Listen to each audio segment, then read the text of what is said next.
వికారాబాద్ జిల్లా కులకచర్ల మండల పరిధిలోని హనుమానాయక్ తాండాలో గాలివాన బీభత్సం సృష్టించింది. హఠాత్తున వీచిన భారీ ఈదురు గాలులు తుఫాను తరహా దుమారానికి తాండా ప్రజలు ప్రాణాలు అరిచేతిలో పెట్టుకుని పరుగులు తీశారు. గాలుల దాటికి తాండాలోని పలు ఇళ్ల పైకప్పు రేకులు గాల్లో లేచిపోయి వందల మీటర్ల దూరంలో చెల్లాచెదురుగా పడిపోయాయి.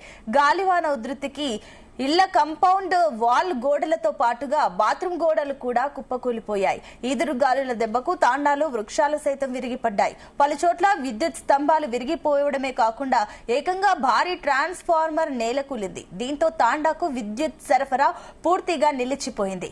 గాలివాన దుమారానికి తీవ్రంగా నష్టపోయిన తుఫాను తమను ప్రభుత్వం అధికారులు తక్షణమే స్పందించి యుద్ధ ప్రాతిపదికన ఆదుకోవాలని తాండావాసులు కోరుతున్నారు.